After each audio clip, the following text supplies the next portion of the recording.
Hi guys, welcome to the third week of school. And the main topic for the third week for American history just happens to be the Constitution. And last week we got done talking about the Constitutional Convention, so we know why they had to write the Constitution. But now we have to actually understand some of the basics of the Constitution. And in doing that, this week, on Monday, we're going to read Article 1, understand Article 1. Tuesday, we're going to read Article 2, understand Article 2.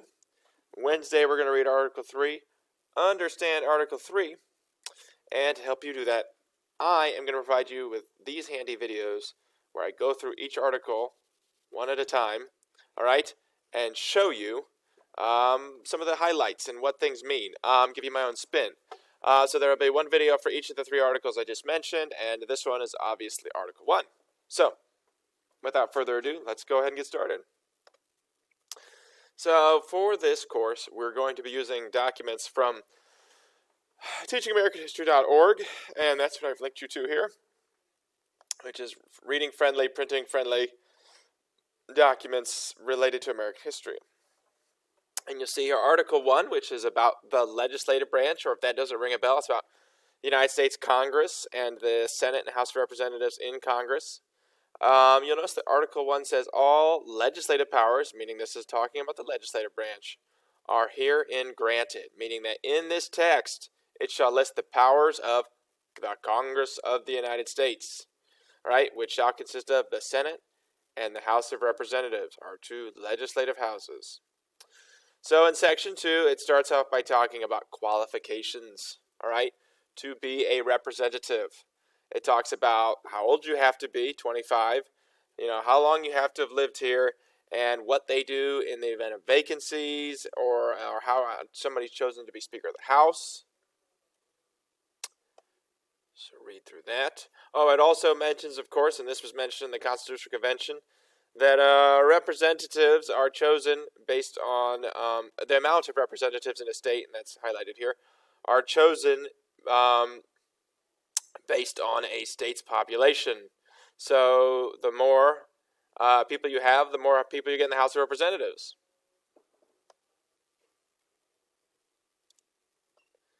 So we scroll down. Section 3 talks about the United States Senate, all right, which is our second house in the legislative branch. So it's going to tell you, one, that, senators serve a 6-year term. Oh, I should go back to Section 2 here for a minute.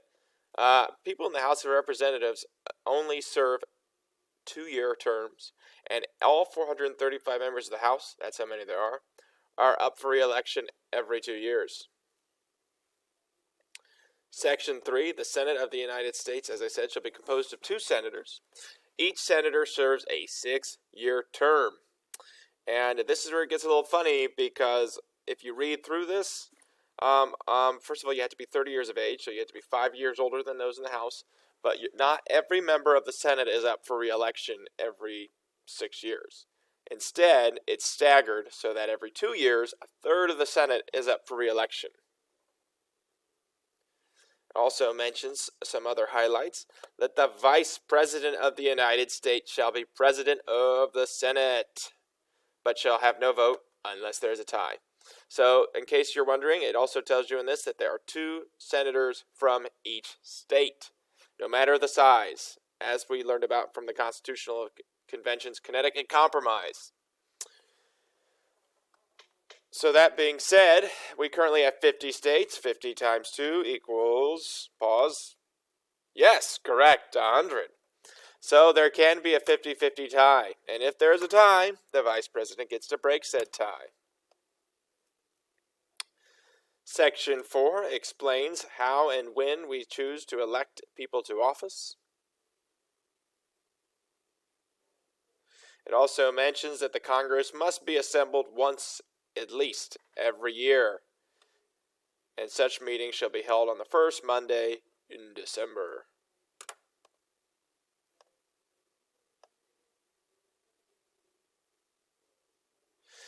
Section 5 talks about some rules. One of the more important ones is that members of the House do get to decide whether or not to seat its own members. So basically, if you're elected, the House still has to approve that you can join. They almost never don't. And also, it mentions that in order for anything to be passed in the House of Representatives or the Congress, there needs to be a quorum. A quorum is a fancy Latin word for more than half. There needs to be more than half of all the representatives present to make any decisions. Now, Section 6. It talks about compensation for their services. So, when and how, what are the rules for them being paid, and what are their advantages? Section 7 talks about revenue bills. Of course, we know, and hopefully I mentioned, that bills are potential laws. Revenue is money that people make, so we're talking about laws that deal with the government making money must start in the House of Representatives. So although both houses can propose laws, in order for a law that deals with how much money the government makes, it has to start in the House. However, it mentions that the Senate can propose a change, an amendment to said law. If you go down to Section 8, this is where it gets quite specific. These are the powers of the United States Congress. All of them are laid out here and easily defined. Let's read some of them. The Congress shall have the power to lay and collect taxes, duties, imposts, excises, to pay off debts, and provide for the common defense and general welfare of the United States. But all duties, imposts, and excises shall be uniform throughout the United States. So this is talking about taxes and basically tariffs and on trade, imports and exports. So basically taxes on trade. So this basically says that the United States Congress shall have the power to tax the people. You may remember that was one of the problems with the Articles of Confederation, was that it didn't have the power to tax anybody. They were broke, had no money. Clearly, Article 1 gives them the power right here in Section 8. Next, to borrow money on the credit of the United States. Yes, the United States borrows money from other nations. To regulate commerce with foreign nations among the several states and with the Indian tribes. Basically, they have the power to regulate trade within the nation. To establish a uniform rule of naturalization and uniform laws on the subjects of bankruptcies in the United States. Naturalization has to do with citizenship. Basically, the Congress has the right to set rules for people to become citizens, naturalized. To coin money and regulate the value thereof, foreign coin, and fix the standard of weights and measurements. Basically, they have the job of printing and managing our money supply, making sure we don't have too much, too little, and avoid inflation. To provide for the punishment of counterfeiting securities and current coins in the United States, so obviously we punish people who fake our money. To establish post offices and post roads. Yes, the post office, established by the United States Congress. To promote the progress of the science and useful arts by securing for limited times to authors and inventors the exclusive right to their respective writings and discoveries. If that sounds like a patent, you're right. The United States Congress controls the patents of this country and who owns an invention and idea. To constitute tribunals tribunals inferior to the Supreme Court. So oftentimes in war, the United States Congress might have to pass laws that create tribunals, basically courts, in situations where they need to try many people. To define and punish piracies and felonies committed on the high sea and offenses against the laws of the nation. Yes, we're talking about pirates. The United States government has the power to go after pirates on the seas. To declare war, grant letters of marque and reprisal, and make rules concerning the captures on land and water. So this is some of Congress's war powers. Yes, the United States Congress has the power to declare war. Not the president, but Congress. To raise and support armies. So yes, the United States Congress has the power to increase and decrease our army for a period of up to 2 years. To provide and maintain a navy. Don't think that needs any explaining. To make the rules for government and regulations of land and naval forces. Don't need much there. To provide for calling forth the militia to execute the laws of the United States and suppress insurrections and repel invasions. So yes, the United States can use its armed forces, or I suppose its militias, which don't quite exist anymore. It's like a community army, to suppress insurrection and invasion. So protect us from foreign enemies, foreign and domestic. To provide for organizing armies, disciplining the militia, and for governing such parts of them as may be employed in the service of the United States, reserving to the states, respectively, the appointments of officers and the authority of training the militia according to the disciplines prescribed by Congress, a.k.a. they control who's the officers of the army. These are lieutenants and captains and majors and generals and such.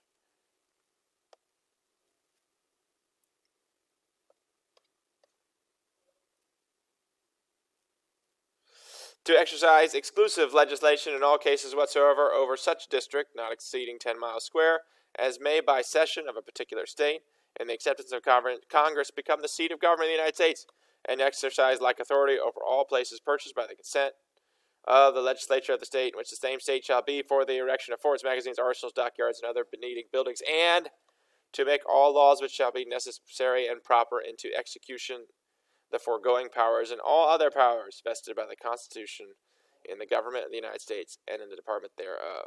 So there's a lot there. First of all, this right here says that the United States government has the power to purchase land to become the capital of our government and the seat of Congress. It was with this power that we eventually bought the land that became Washington, D.C. Our first capital was actually in New York. Philadelphia, then New York. And then at the bottom here, it says that Congress has the power to make all laws which shall be necessary and proper. This is known as the Elastic Clause. And this clause, if you notice, is very vague. To make all laws which shall be necessary and proper. Well, what's necessary and proper to me might not necessarily be necessary and proper to you or someone else. And this gives Congress a lot of power to create laws that they see are necessary and proper, even if they are perhaps not specifically listed in some of the powers I've just read to you.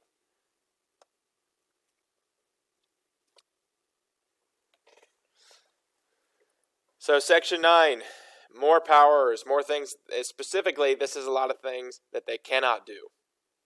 So, for example, the privilege of the writ of habeas corpus shall not be suspended. The writ of habeas corpus is the right to a trial, unless in cases of rebellion or invasion of the public safety may require it. Students of history will know that during the Civil War, an example of rebellion, Lincoln actually suspended the writ of habeas corpus and arrested people at will. It tells you what kind of taxes they cannot and cannot have. It tells you that no preference shall be given to anyone in regards to trade. No money shall be drawn from the treasury, but in consequence of appropriations made by law. So basically, once Congress agrees that money goes to a certain place, that's the money that gets taken from the treasury. It does not get taken arbitrarily unless it is decided by law. No title of nobility, so no kings and queens, ladies and gents. It also mentions that no state shall enter into an alliance or a confederation or basically act as an independent nation without Congress's consent ever. Nor try to control trade or taxes or keep troops and armies in their states. So, hopefully this quick rundown of me going through Article 1, trying to explain bits and pieces of it to you helped. If you have any questions, please email me. Good luck on your Article 1 discussion board and explanation.